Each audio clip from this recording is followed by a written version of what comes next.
kajian Tahdzibul Akhlak ini untuk meraih al-akhlakul karimah, di mana salah satu unsur terpentingnya untuk bisa meraih al-akhlakul karimah itu membersihkan hati dari segala penyakitnya, ya, atau membersihkan semua penyakit hati dari dalam hati. Masih penyakit hati nomor 13, yaitu hasud. Yang terakhir tentang giroh, nah, di mana giroh ini seperti hasud, tapi kalau giroh ini karena itu ya, giroh ini karena melihat kenikmatan pada orang lain itu digunakan untuk berbuat dosa. Nah, kenikmatannya itu digunakan untuk berbuat dosa. Nah, maka muncullah gitu ya, muncullah keinginan kita untuk atau agar kenikmatan yang dimiliki oleh orang itu hancur atau hilang. Nah, kalau ini bukan hasud tapi giroh, sama serupa tapi tak sama mungkinlahnya sebutannya. Antara hasud dengan giroh itu serupa tapi tak sama. Ya, kesamaannya adalah ada keinginan gitunya di dalam hati agar kenikmatan yang ada pada orang lain itu hancur atau musnah, hilang. Kalau hasud, padahal gitu ya, kenikmatan pada orang lain itu digunakan di dalam hal yang baik dan benar. Nah, kita malah punya keinginan kenikmatannya itu dihilang. Kalau giroh, ya, punya keinginan agar kenikmatan pada orang lain itu hancur atau hilang karena kenikmatan yang ada pada orang itu, ya, atau oleh orang itu, kenikmatannya digunakan untuk berbuat dosa. Nah, ini giroh kalau giroh secara umum ya. Giroh secara umum bukan hanya terkait hal ini ya. Giroh secara umum itu adalah rasa marah apabila melihat kemungkaran. Gitu ya, rasa marah apabila melihat kemungkaran. Nah, dari rasa giroh ini, ya, giroh ini gitu ya muncul ketika melihat orang lain yang diberi kenikmatan oleh Allah malah digunakan untuk berbuat dosa. Nah, rasa marahnya itulah yang sampai menginginkan kenikmatan yang ada pada orang tersebut itu hancur atau hilang. Nah, satu lagi yang keberikan kalau gibtoh itu tidak ada keinginan kenikmatan pada orang lain itu hancur atau hilang. Kalau gibtoh itu hanya mempunyai keinginan menjadi seperti orang itu. Nah, kalau gibtoh ini kepada hal yang baik, ya, kepada hal yang baik, iri, bukan iri sih, tertarik, kebita, ingin menjadi seperti orang itu karena orang itu menggunakan kenikmatan dari Allahnya untuk hal yang baik, hal yang benar, untuk beribadah, untuk beramal soleh. Itulah yang kemarinnya ulasan sedikit. Jadi ada tiga hanya dalam masalah ini, ada hasud, ada ghibtoh, ada giroh. Ya kalau hasud itu ini karena yang menjadi penyakit hati adalah yang ini. Kalau giroh malah wajib.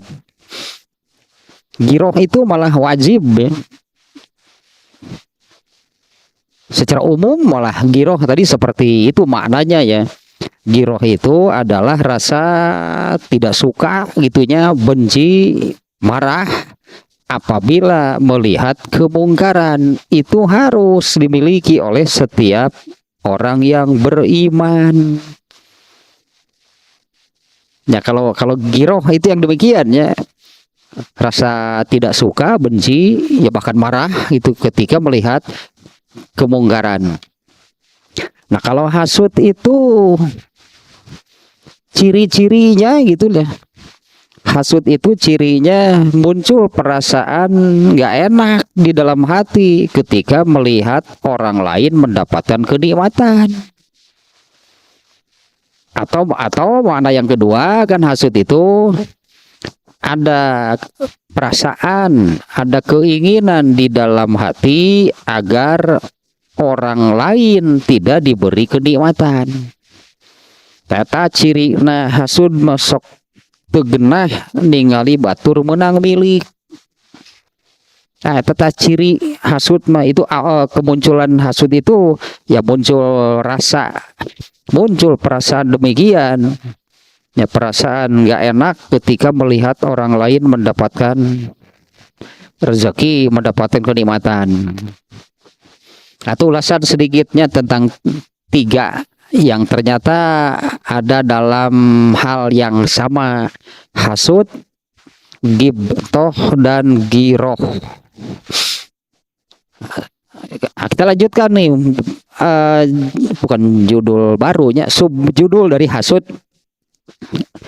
Yang berikutnya adalah ghawailul hasad,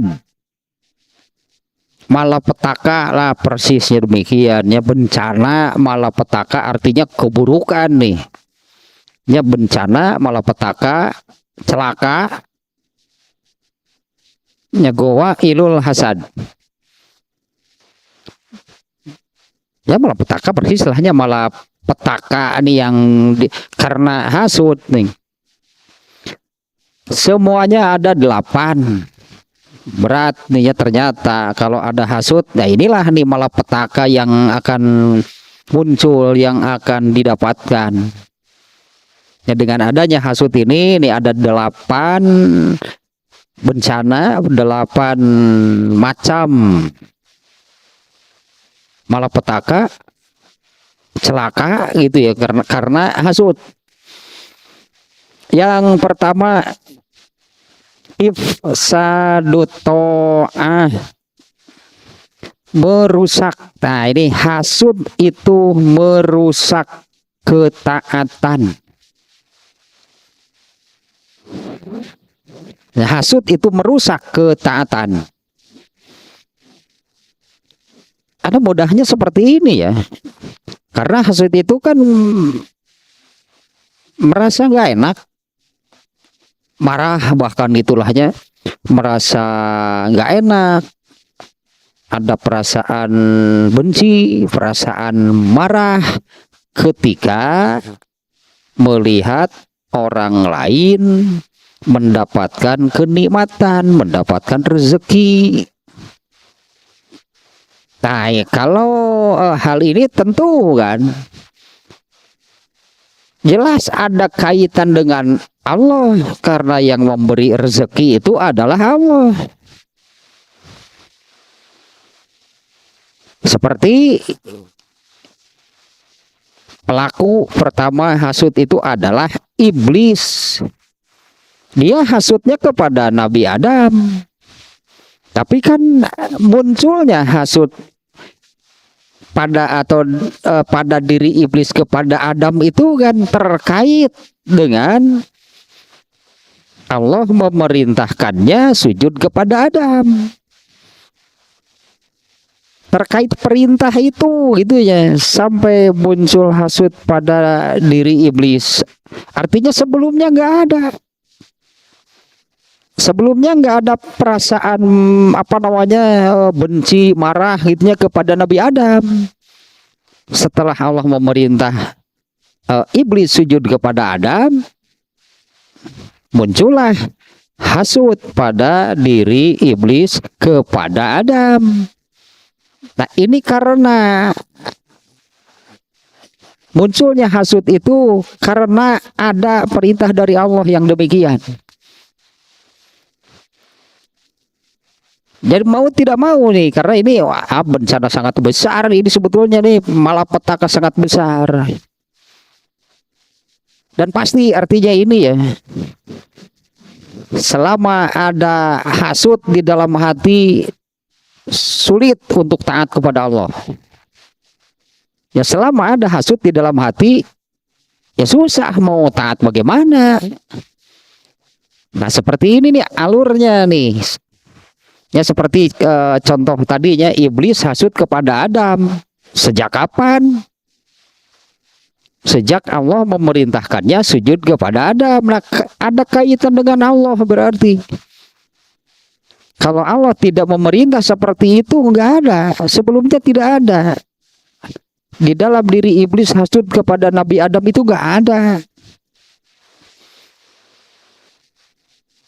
Nah kalau ya dari definisinya juga ya, dari definisinya sangat jelas.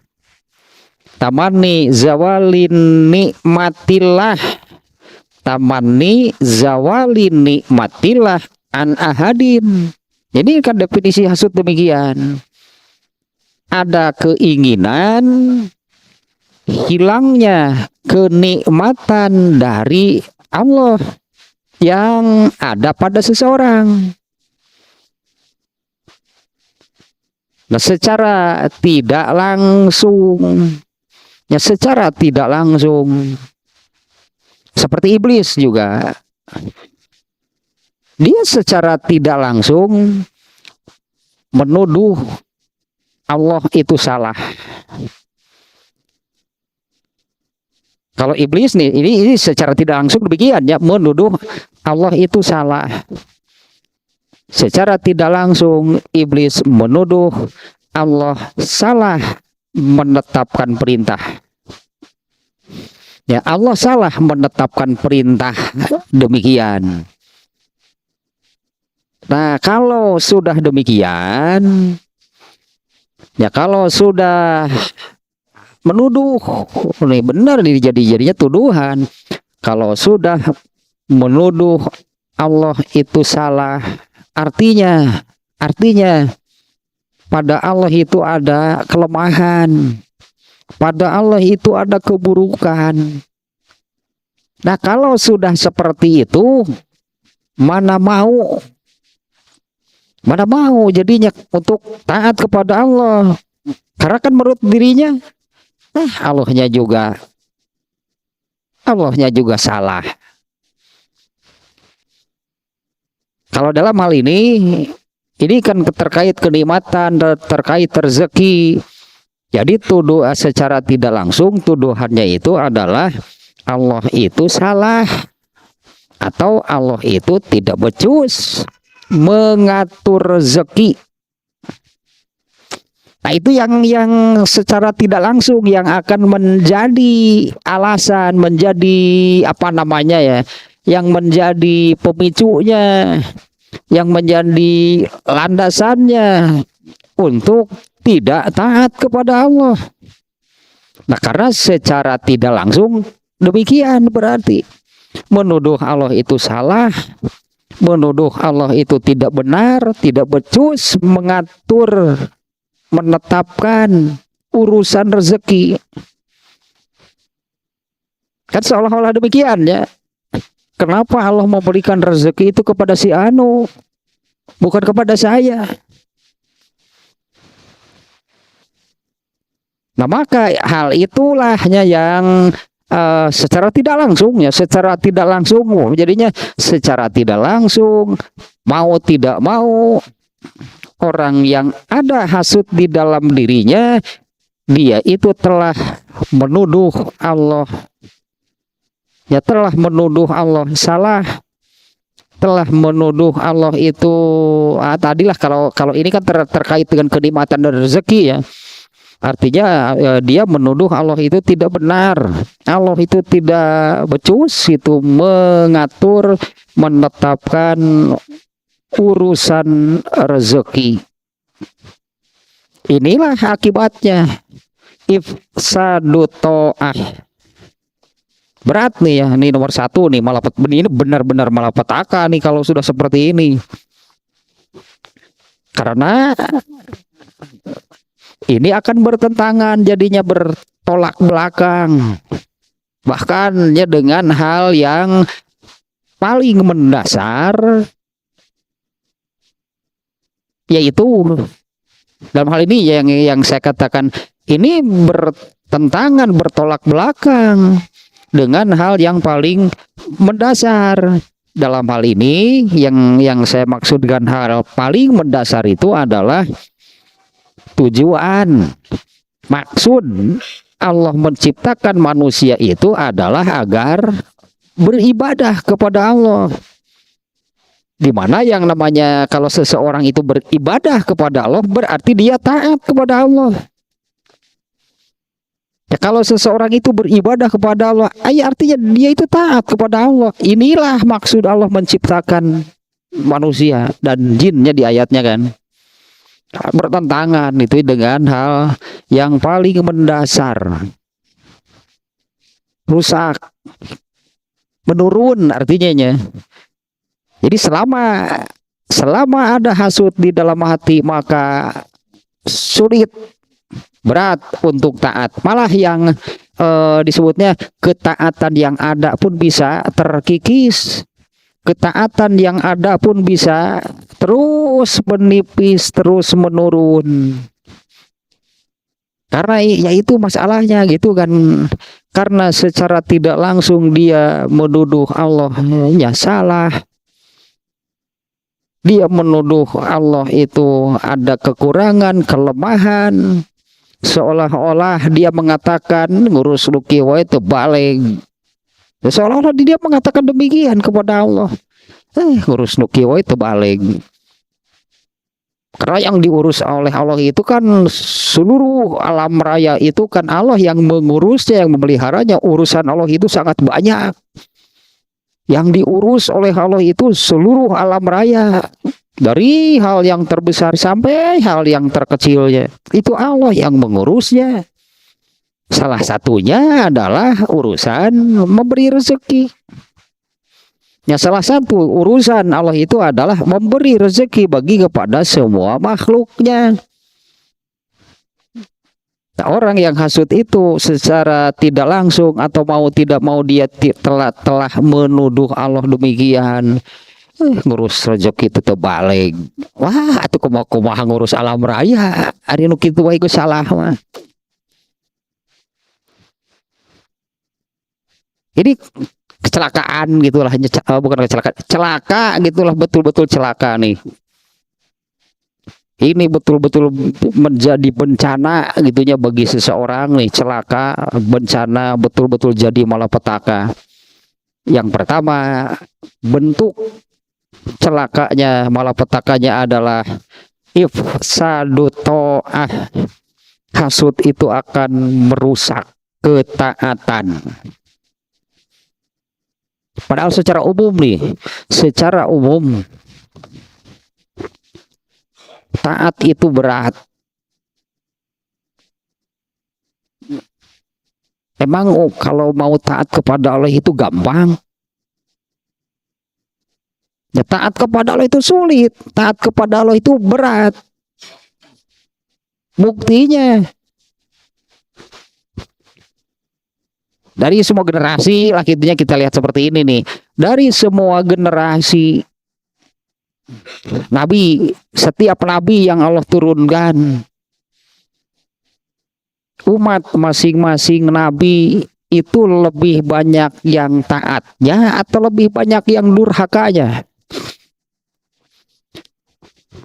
Baru-baru ini nih ya, di surat Hud, surat Hud ayat berapa nih ya, tentang Nabi Nuh. Karena di surat Hud itu ada beberapa kisah Nabi. Tentang Nabi Nuh itu mulai dari 20 berapa lah. Mudah-mudahan ketemu nih ya, kita lihat nih di surat Hud. Ini maksud saya di surat Hud ini ayat 30 berapa gitulah, yang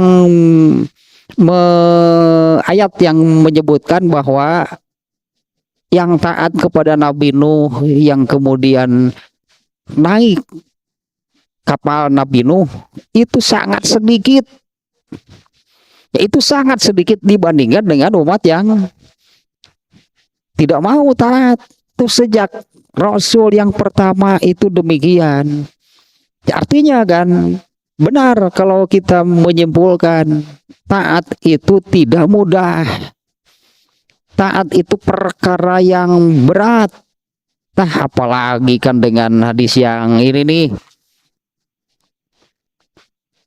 Hadis yang hujibatil jannatu bil makari wa hujibatin naru bisyahawat.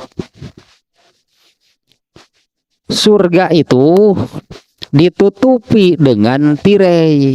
Tirainya itu al-makari.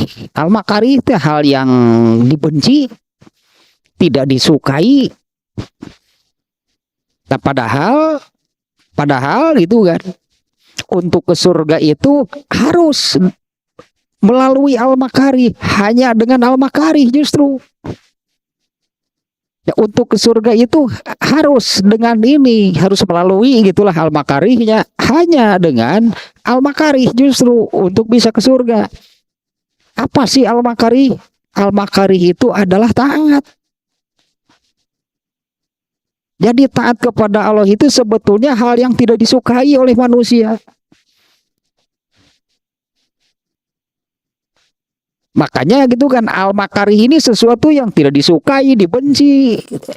Korea taat nggak mau, itulah al-makarih. Tapi itu harus dilalui. Tapi kalau untuk ke neraka, hujibatin naru bisyahawat, neraka itu ditutupi tirainya itu syahwat. Tirainya itu adalah sesuatu yang disukai oleh manusia. Tamun kanu kitu rarsep. Itulah al-hawa, itulah hawa nafsu. Jadi ke surga itu melalui al-makari, ke neraka itu melalui syahwat, al-hawa, hawa nafsu. Yang disebut al-makari, sebutnya juga al-makari, artinya yang dibenci, yang tidak disukai, dibenci. Makanya untuk taat itu beratnya, karena ini kalau diukur gitunya oleh manusia, ini yang tidak disukai, ini yang dibenci oleh manusia. Jadi pada dasarnya tidak ada orang yang suka, tidak ada orang yang mau, apalagi hobi taat, gak akan ada. Ketaatan itu adalah sesuatu yang dibenci oleh manusia. Tapi kalau neraka ditutupi oleh hawa nafsu, di mana hawa nafsu itu yaitu yang sesuai, yang cocok gitu ya, cocok pas itulah dengan keinginan manusia. Nah, sehingga manusia itu lebih banyak, ya manusia itu lebih banyak yang mengarah ke neraka karena tirainya itu sesuai dengan keinginan. Sementara untuk ke surga, alah koream lagi. Ya, taat itu tidak mudah gitulah, ya, taat itu berat. Nah, buktinya di antara demikian. Di surat Nuh ayat sabarahanya. Di surat Hud yang itu yang menerangkan bahwa yang naik ke kapal Nabi Nuh itu ternyata sedikit, sangat sedikit, jauh dibandingkan dengan orang-orang yang durhaka. Nah, ternyata itu di semua umat Rasul itu seperti itu. Ayat berapalah itunya nih, waktunya nih sayang nih. Sekitar 30 berapa gitulah hanya yang maknanya demikian.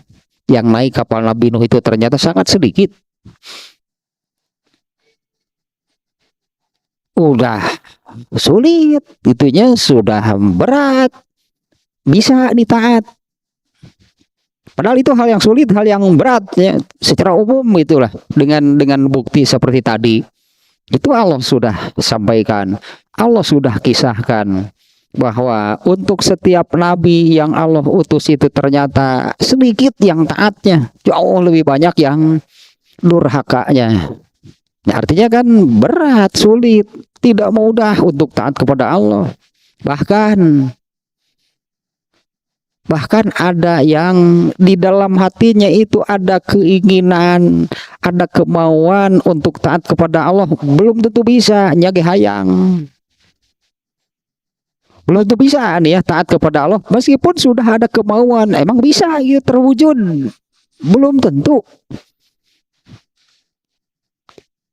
Hari hayang nama hayang, bener hayang gitu taat kepada Allah teh, taat tapi pasti bisa belum tentu.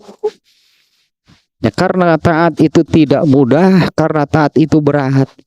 Nah, kalau yang sudah ada ketaatan, kalau yang sudah taat, atau tong diruksak, lebar. Nah, ini nih yang merusak ketaatannya itu, ya ini nih adalah salah satunya ya. Kalau ada hasut di dalam hati, lebar, taat hese.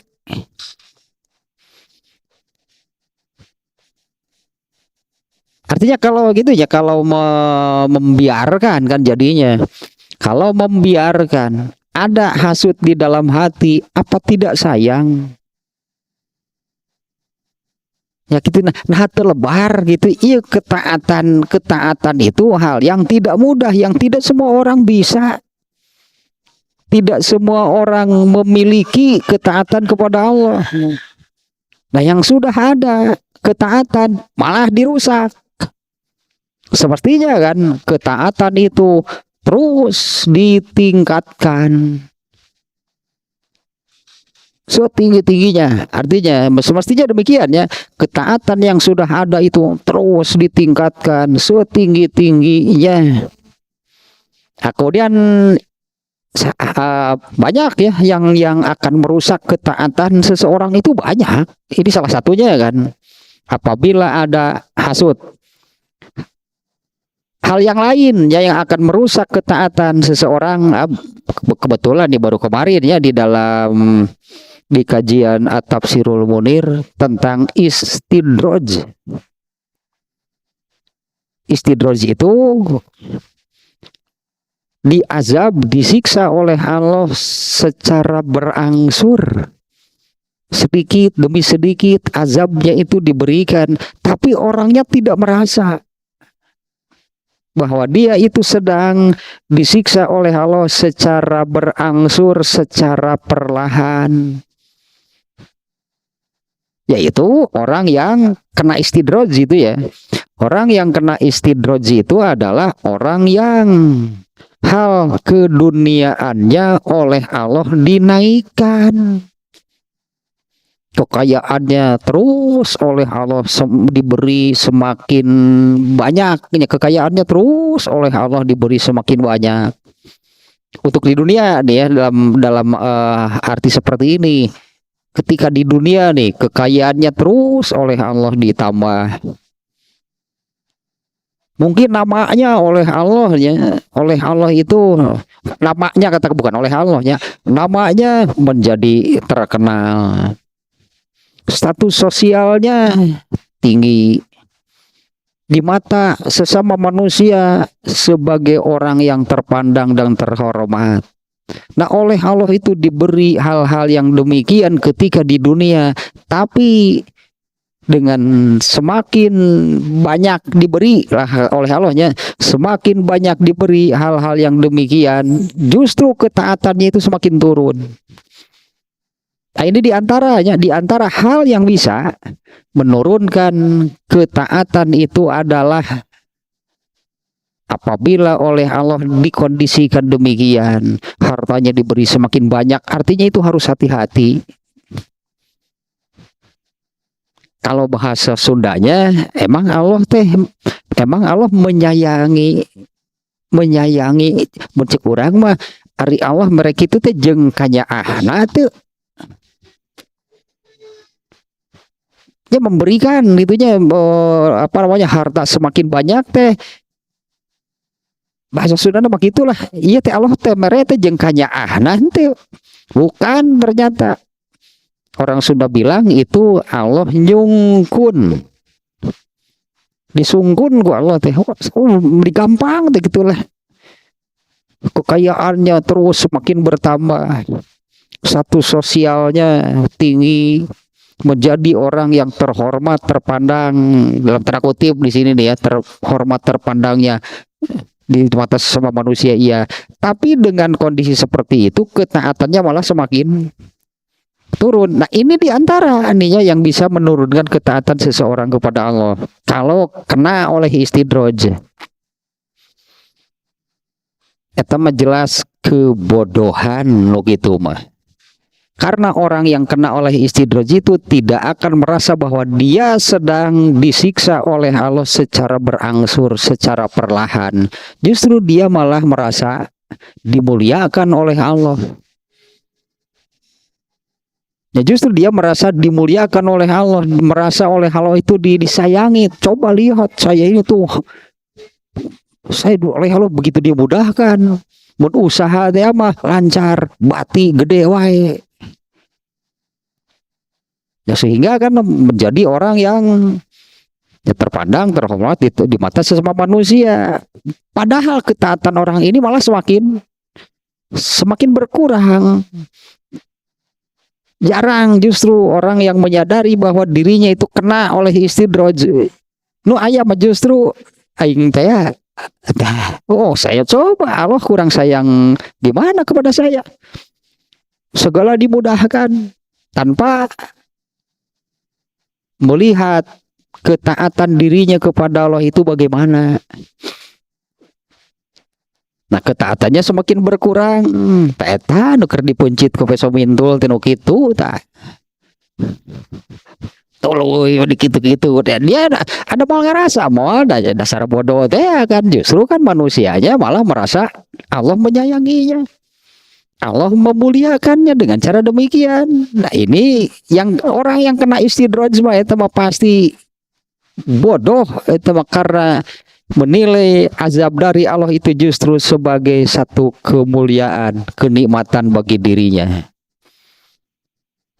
Nah kembali ke sini nih ya, ini malah petaka nih benar nih ya. Ini sekali lagi nih ya, yang berdasarkan banyak kisah-kisah tadi bahwa kesimpulannya adalah taat kepada Allah itu sulit. Tidak semua orang bisa. Ya, taat kepada Allah itu berat. Nah, karena Rasulullah SAW sudah menggambarkan ketaatan pada al-makari. Ya, ketaatan itu adalah al-makari, sesuatu yang sebal gitu, malah sebal, nggak suka, ngewa, geleh. Nah, tirai yang menutupi surga itu hal yang demikian. Ta'ari al-makari tenon taat itu teh al-makari teh. Karena kan untuk bisa ke surga itu kan harus melalui al-makari ini, artinya harus dengan ketaatan. Ya, untuk ke surga itu harus dengan ketaatan kepada Allah. Tanpa itu tidak bisa. Ya, tidak akan pernah bahkan masuk surga. Tapi kalau untuk ke neraka gampang, eta mah tinggal tutur ke hawa nafsu. Ya kalau untuk ke neraka mudah, apa? Tuturkan hawa nafsu. Ikuti al-hawa, jauhi ketaatan, gitulah intinya. Kalau ingin ke neraka mah gampang, karena tirainya memang syahwat. Hal yang sesuai, hal yang cocok pisan itu dengan keinginan manusia. Nah hadisnya nih, jadi malapetaka yang pertama gitu ya, ifsadu taat, merusak ketaatan. Ya jadinya Jangan merusak ketaatan yang sudah ada. Eta teh hese batur batu barogaeun. Ketaatan yang sudah ada itu jangan dirusak. Karena ketaatan ini hal yang sulit untuk didapatkan oleh manusia secara umum, itu sulit. Nah, yang sudah ada gitu ketaatan itu jangan dirusak. Bagaimana sih rusaknya ketaatan? Menurun pokoknya mah. Ketaatan kepada Allahnya itu menurun, semangat untuk ibadahnya itu menurun. Satu persatu nggena teh ada ibadah-ibadah yang biasanya suka dilakukan, lepas satu tah jadi tidak dikerjakan. Asalnya gitunya ibadah ini suka dilakukan, dilepas berarti turunlah ketaatan teh. Ya karena semangat beribadahnya itu turun. Tak ciri nah malah gitunya ibadah yang biasa dilakukan mimiti aduh jadi hoream tapi dikerjakan kene. Nu kedua kalina beuki hoream tapi masih mau mengerjakan. Katilu kalina horeamna beuki gede tinggalkeun we. Tidak lagi melakukan. Eta teh turun berarti ketaatan teh. Nah, satu persatu itu nantinya gitunya hal-hal yang bersifat ibadah, amal soleh, yang bahkan ada yang sampai demikiannya amal soleh, ibadah yang biasanya dilakukan itu jadi ya lepas satu persatu.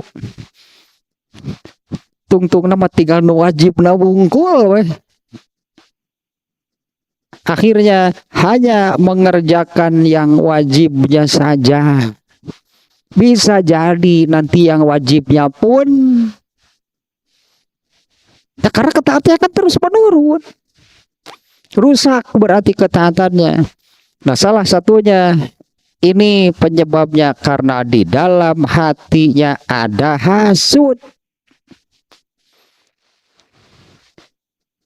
Ini nanti yang ngeri mah hasutnya ulama. Emang ulama bisa hasut? Oh, jangan dikira penyakit hati mah nggak ada yang pasti bebas. Penyakit hati itunya jangan dikira ada yang pasti selamat lah. Ulama juga bisa kena hasut. Nanti nih ada di bab di nomor berapa gitu ya. Ini nomor 1 dulu hadisnya nih. An Abi Hurairah radhiyallahu anhu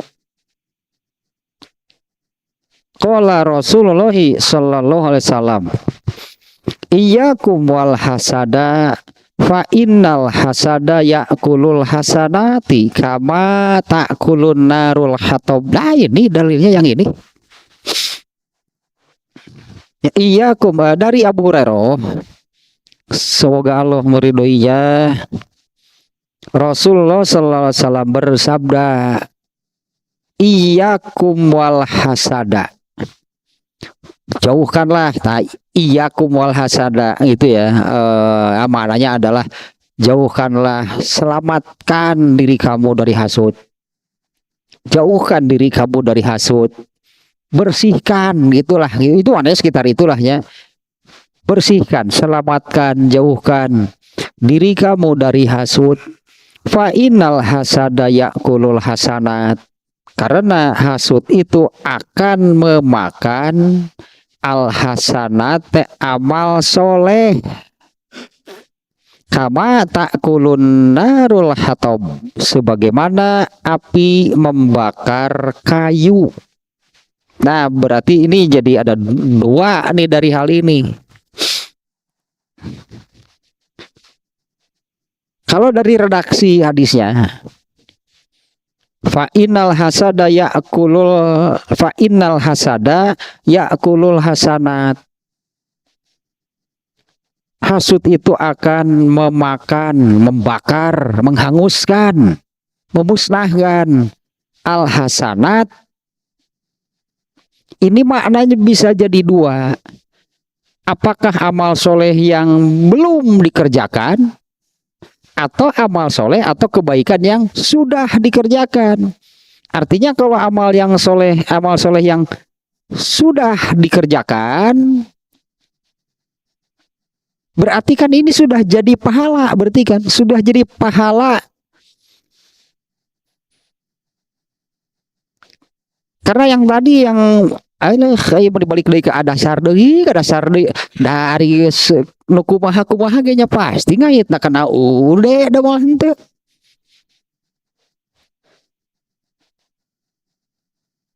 Allah menciptakan manusia itu untuk beribadah. Ibadah itu sebagai taat. Amal yang dilakukannya amal soleh gitu sebutannya. Kan dengan maksud itu Allah menciptakan manusia beramal soleh. Yang artinya kan apabila beramal soleh, dia itu beribadah kepada Allah. Dia itu taat kepada Allah. Jadi dua gitu. Apakah amal soleh yang belum dikerjakan, yang sudah dikerjakan, yang sudah dikerjakan dulu nih. Kalau amal soleh yang sudah dikerjakan, artinya dia itu sudah berhasil mengumpulkan pahala dengan amal soleh yang dikerjakannya. Dengan adanya hasud ini, hangus semuanya, musnah, dibakar gitunya oleh hasud. Selama hasud ini masih ada, itu ibarat api yang apabila atau selama api itu menyala, maka ya akan terus membakar. Akan terus membakar kayu di sininya, akan terus membakar kayu. Nah, contoh gampang pernah juga saya contohkan. Batang korek api dulu, korek api gitu ya menyebutnya, korek api. Kemudian kita nyalakan. Nah, api itu kan selama tidak kita padamkan, kita tiup misalnya sampai padam, selama api itu tidak dipadamkan, ya teruslah api itu akan maju terus itunya membakar si batang korek apinya sampai kapan? Sampai kapan nih ya? Ya sampai habis lah. Selama masih ada kayu yang selama masih ada kayu yang bisa dibakarnya, api itu akan ya teruslah menjalar membakar sampai habis. Hilang berarti bisa hilang, bisa betul-betul hangus semua pahala yang sudah dikumpulkannya dengan beramal soleh. Beak tah ku hasud mah habis amal solehnya. Nanti di bab berikutnya bukan di bab di apa namanya ya, ada nih nomor berapa nih? Nomor 4, ini kan nomor 1-nya ifsadu ta'ah. Nomor 4, akibat dari hasud itu bisa sampai seperti ini. Nomor 4 nih, dukhulun nari qoblal hisab, masuk neraka tanpa hisab. Nah, apa beak amal soleh, nah mau bagaimana dihisab apanya? Kan habis kan amal solehnya. Apa sih yang mau dihisab? Karena amal solehnya sudah habis. Seperti orang-orang kafir, mereka tidak akan dihisab, tidak akan dimizan. Mizan itu ditimbangnya, karena di dalam Al-Quran itu kan ada dua prosesnya, hisab dan mizan. Nah, kalau mau ditimbang gitunya amal soleh dan dosanya, lebih berat yang mana? Nah, orang kafir kan amal solehnya kosong, amal solehnya 0, terus yang mau ditimbang apanya? Makanya Allah menetapkan orang-orang kafir itu akan masuk neraka tanpa hisab. Naon hisabeunana? Ini sama nanti nasibnya nih dengan orang yang seperti ini. Karena amal solehnya, pahala yang dikumpulkan dengan beramal soleh itu sudah habis, dibakar, dihanguskan oleh hasud yang ada di dalam dirinya. Jadi hadisnya demikiannya, iyyakum wal hasada, selamatkan diri kamu dari hasud, jauhkan diri kamu dari hasud.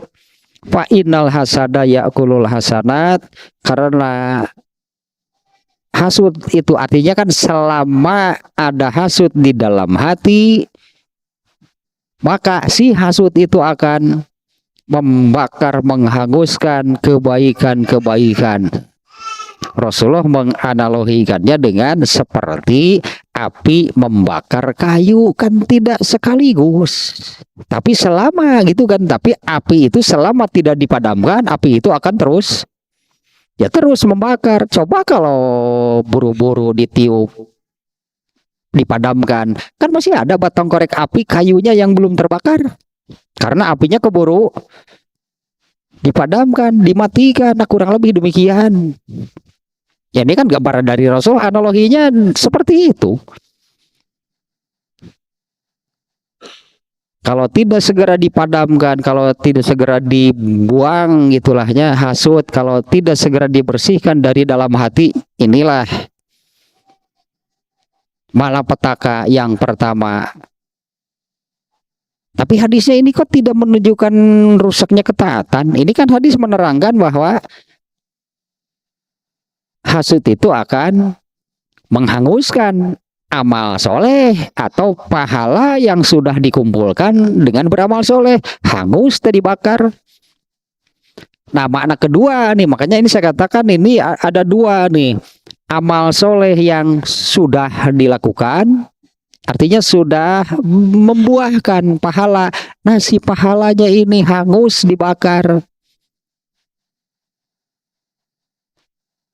Nah, makna yang pertama adalah amal soleh yang belum dilakukan, sudah dibakar duluan dengan hasud, hilang amal soleh dari pikiran.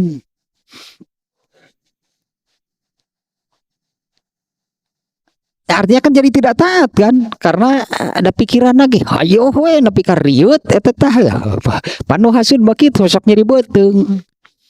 Panu hasud masuk riut, ningali batur menang milik ujug-ujug meuli paramek kunaon atuh.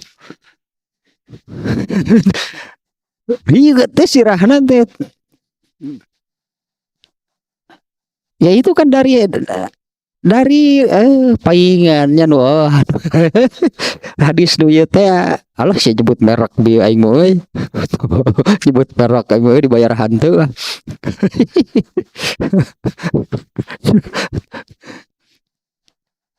Ya, melihat orang lain itu, melihat orang lain tadi tah ningali batur menang milik, melihat orang lain mendapatkan kenikmatan teh nyeri beuteung riut, eta badannya pengaruh ke fisik, berarti karena itu muncul dari rasa tegenah tak ada tidinya asalna mapan menjalarlah ke kepalanya, sakit kepala kalau melihat orang lain dapat rezeki, sakit kepala, sakit perut, alergi, aratel, itu kunaon aratel teh nya di oberan kunaon wae teh cager-cager aratel teh.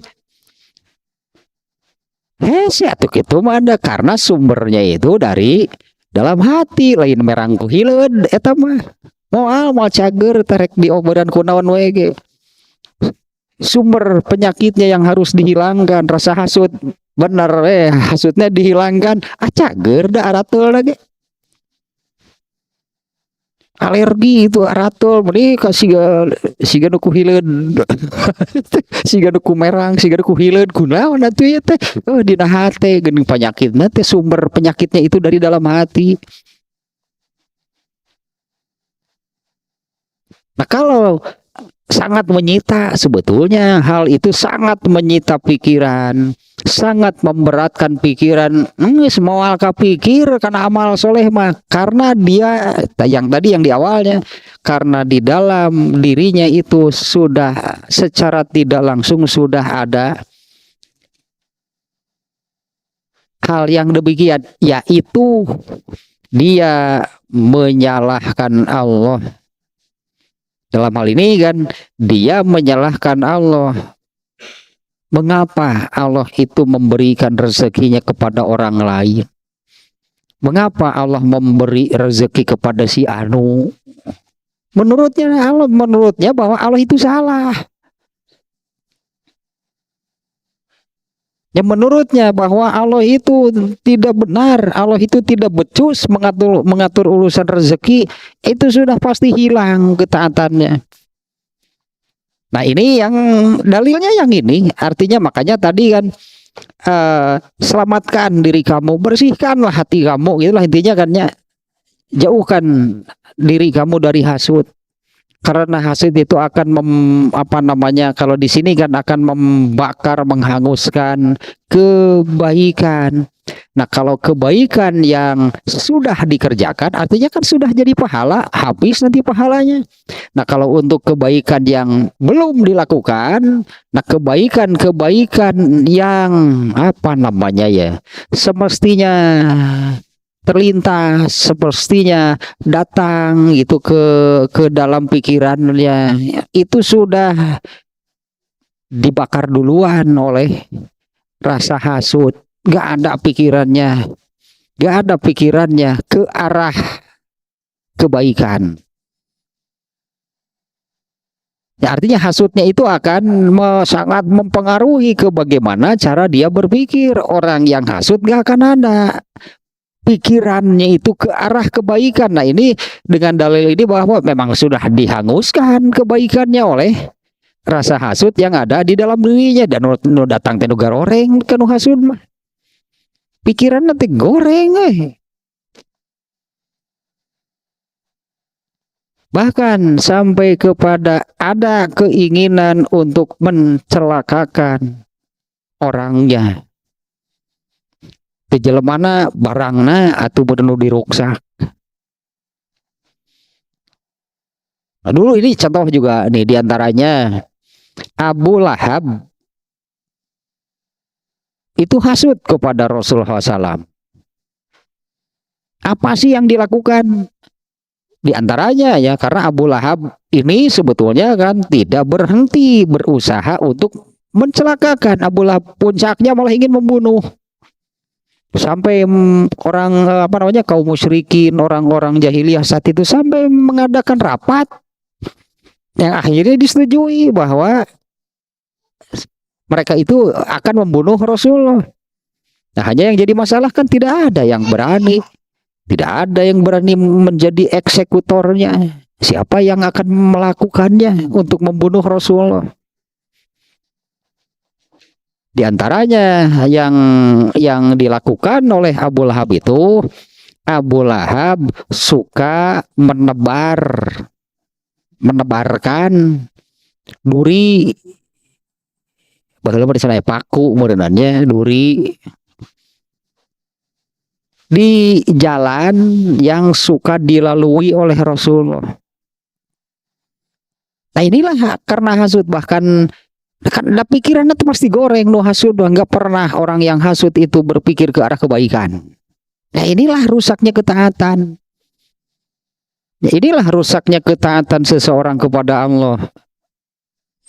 Dan itu adalah malapetaka, bencana sangat besar bagi seseorang kalau ketaatan kepada Allahnya itu rusak, menurun lah itunya. Ketaatan kepada Allahnya itu menurun, ketaatan kepada Allahnya itu menipis, bisa jadi hilang sama sekali. Bisa jadinya ketaatan yang sudah ada, yang sudah dimiliki oleh dirinya itu bisa jadi sampai benar-benar hilang ketaatan kepada Allah. Ini salah satu penyebabnya adalah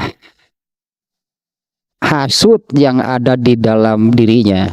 Padahal dari contoh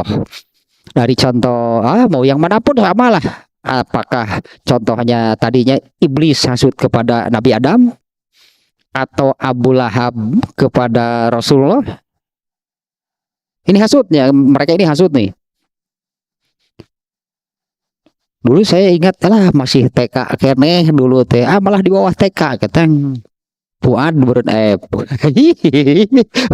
Puad non karena teh atau Paad.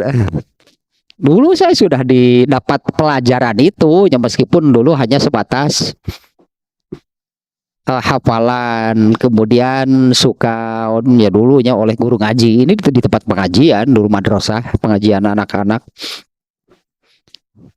disuruh dihafal, kemudian di bahasa Sundanya suka disuruh seorang ke depan ditalar gitu tah.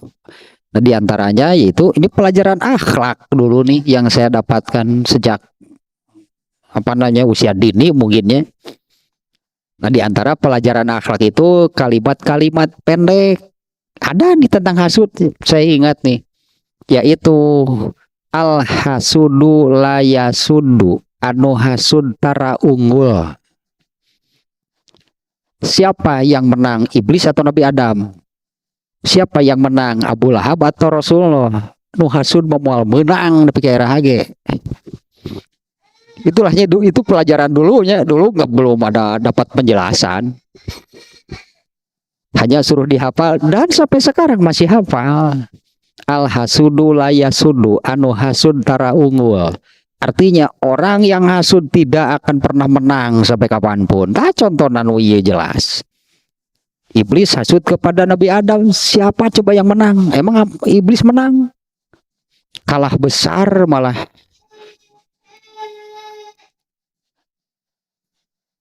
Dengan ininya saja ini sudah kekalahan besar nih bagi iblis. Ini karena hasudnya kan. Iblis celaka itu karena hasudnya.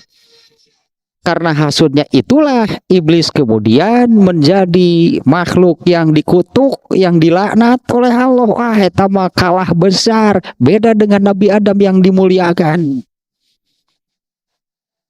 Ya apalagi nanti nih di akhir episode, di akhir perjalanan makhluk hidup termasuk si iblis.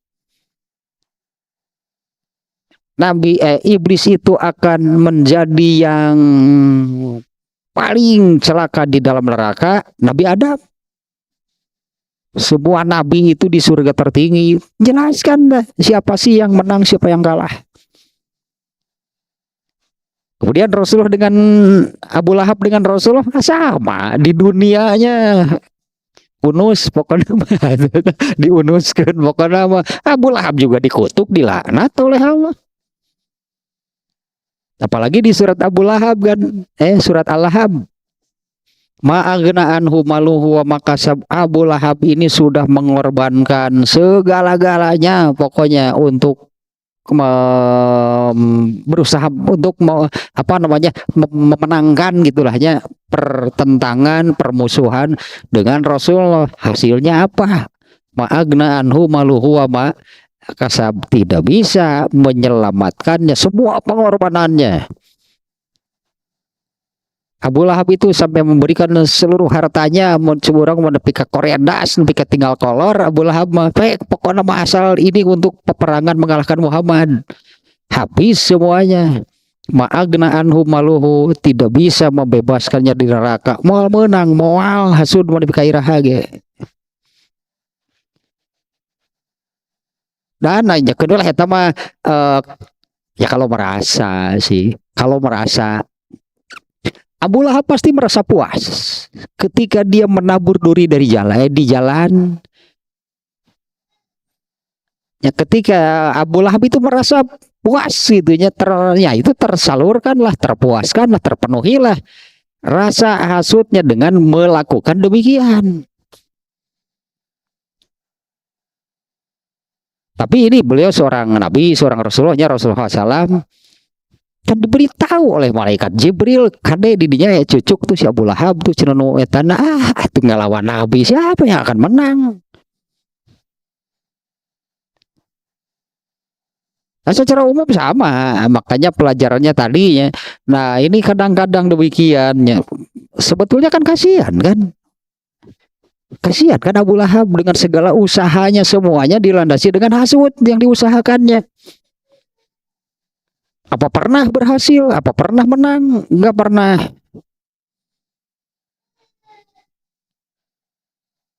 Tapi sepertinya gitu, sepertinya gitu kan.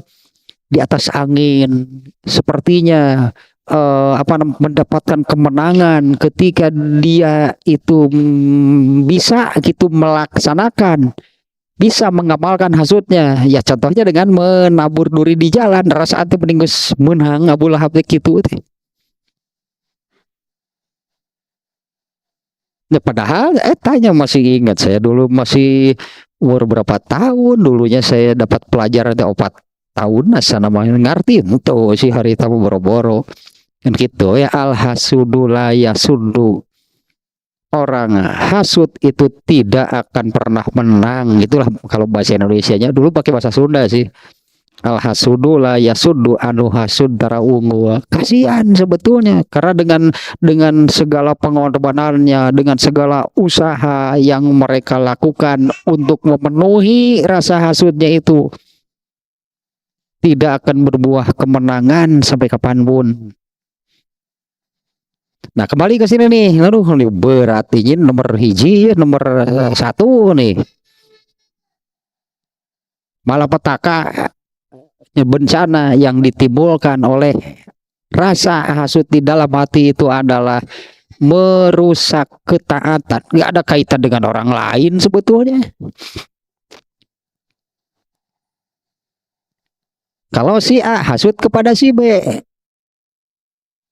dan si B disebutnya gering langtung nu hasut mah si B nama kalem menikmati keni eta anugerah, menikmati rezeki dari Allah. Si A hasut kepada si B, si B mah kalem genah menikmati hasud nu ieu nu rek sekeng we nu teu genah gering pada pikarieut cirahna nepi ka nyeri beuteung, nepi ka arateul, can kudu beli obat, belum lagi dia melakukan sesuatu yang justru akan mencelakakan dirinya, bukan membuahkan kemenangan.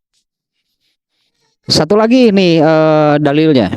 Jadi dalil pertama ada ya, yang tadi adalah itu sabda Rasulullah SAW, iyyakumul hasada, yang mananya kurang lebihnya jauhkan diri kamu dari hasud, selamatkan diri kamu dari hasud, artinya kan bersihkan hati kamu dari hasud.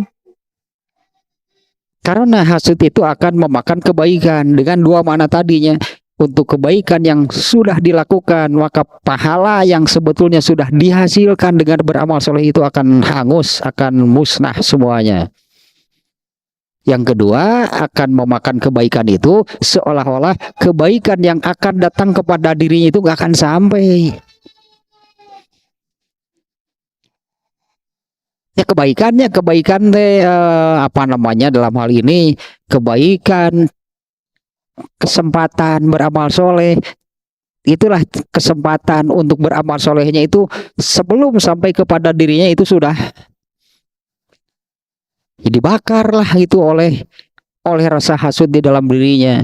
Ya maka apa namanya, kalau orang yang ada hasud di dalam dirinya selalu negatif thinking, banyak jelema teh negatif thinking gitu, pikiran teh goreng wae. Nyatanya setelahnya itu goreng begitu pikiran nanti, pikirannya itu jelek kayaknya. Gak akan, nah itu berarti kebaikan itu sebelum sampai kepada dirinya sudah dihanguskan, sudah dimusnahkan, sudah dibakar, dihanguskan oleh rasa hasud di dalam dirinya. Ya maka dirinya itu akan terus saja dilingkupi oleh hal-hal yang jelek. Ya mikir lagi, goreng wae no hasud mah. Ya orang yang ada hasud di dalam dirinya itu akan selalu berpikir, adalah selalu negatif thinking. Tara aya positif thinking, waduh naon itu. Nah dalil yang kedua, An-Zubairi, ini hadisnya riwayat At-Tirmizi. Nah, kita buka nih, saya buka tadi nih ya, ada sedikit perbedaan lafaz nih. Hadis riwayat At-Tirmizi nomor berapa nih? Ada dua nih nomor. Sebentar nih, mana nih?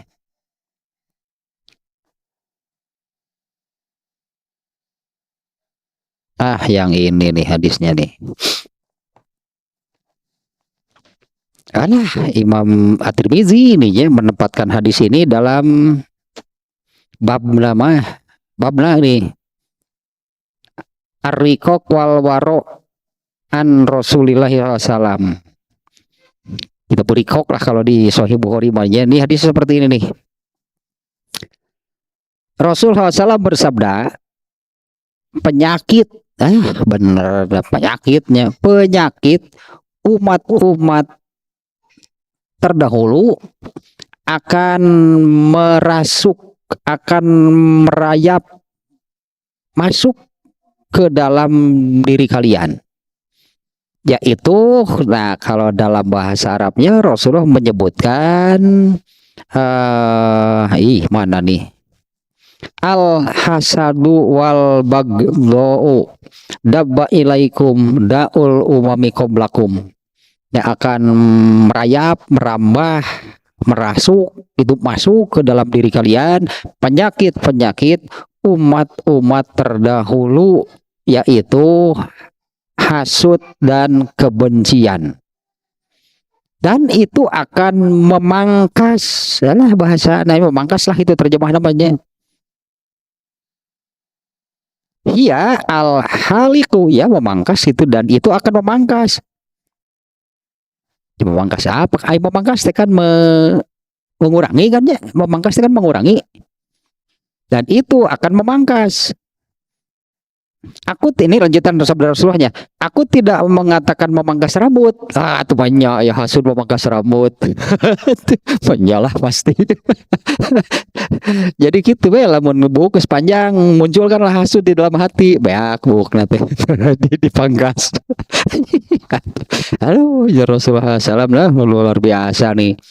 Aku tidak mengatakan memangkas rambut, tapi memangkas agama. Ya ketaatan lah gitunya, tapi memangkas agama. Demi zat yang jiwaku berada di tangannya. Lebih berat lagi ini nih. Kelanjutannya nih. Bersumpah dulu nih Rasulullah melanjutkannya ya. Demi zat yang jiwaku berada di tangannya, kalian tidak akan masuk surga hingga kalian beriman. Benarnya, mana bisa masuk surga tanpa ada iman di dalam dirinya. Kalian tidak akan masuk surga sehingga kalian beriman. Dan kalian tidak akan bisa beriman sebelum kalian saling mencintai. Sementara tadi kan penyakit umat terdahulu itu adalah hasud dan kebencian. Kalian tidak akan masuk surga selama kalian tidak beriman. Dan kalian, jadi seperti inilah terjemahnya. Dan sebetulnya kalian belum benar-benar beriman sehingga kalian saling mencintai. Kemudian lanjutannya nih, maukah kalian aku beritahu yang menguatkan hal itu pada kalian, yaitu sebarkanlah salam di antara kalian. Berarti tak iya salam teh bukan salam siganu dina bajai bajuri. Pantau muka salam beri tulu ya kejar si oneng ka imah sah teh gitu. Kumaha ya teh salam teh. Assalamualaikum beri tulu ya asup kumaha ya teh. Ternyata ucapan ada ucapan salam atau ibadah, intinya demikianlah ya. Ucapan salam itu ibadah, ada aturannya. Ya aturannya memenuhi ketetapan aturan ibadah dalam mengucapkan salam dan menjawabnya hanya kalau aturannya mengucapkan dan menjawab salam. Nah inilah sampai yang ini dulu nih. Ya, kalian tidak akan masuk surga sehingga kalian beriman, dan kalian tidak beriman sehingga kalian saling menyayangi. Nah, oleh Rasulullah kan digambarkan mukmin sesama mukmin itu adalah saudara. Seorang mukmin dengan mukmin yang lainnya itu kan ibarat sebuah bangunan, satu kesatuan saling menguatkan, saling melengkapi. Ya kumaha ya yang dulu teh kada silih cekek atuh iku kumaha tapi dah ngomongna teh kitu aya lain jeung dulur jeung saha deui atuh silih cekek. Soalnya jeung musuh mah dan join ayeuna mah. Jeung musuh mah malah Nah itulah dia diantaranya ya, situasi yang sekarang terjadi di sana itu seperti itu. Suganti dulu dan nyekek, dan kalian tidak akan beriman tadinya sebelum kalian saling menyayangi. Nah, inginkah aku tunjukkan kepada kalian hal yang akan semakin menguatkan? Ya justrunya Rasulullah itu menunjukkannya ada kepada hal yang akan semakin menguatkan saling menyayanginya, keimanannya, yaitu dengan sebarkanlah salam. Tentang salam itu banyak, sebetulnya banyak hadisnya ya, dengan apa namanya ya, ada ketetapan dan aturan cukup banyak terkait dengan mengucapkan dan menjawab salam. Nah inilah berdasarkan hadis ini demikian lah ya, kalian tidak akan masuk surga sehingga kalian beriman, dan kalian belum, sebutlah demikian jadinya, belum benar-benar beriman sebelum kalian saling menyayangi. Nah itu telah baru 8 nih semuanya nih ya, bencana nih malapetaka yang ditimbulkan oleh hasud, yaitu merusak ketaatan. Ya, selama ada hasud, hese berarti sulit untuk taat kepada Allah. Teruslah dengan penjelasan seperti yang tadi nih ya, tetap saja nih kesimpulannya seperti yang nomor satunya, yaitu malapetaka dari yang ditimbulkan oleh hasud itu adalah rusaknya ketaatan kepada Allah.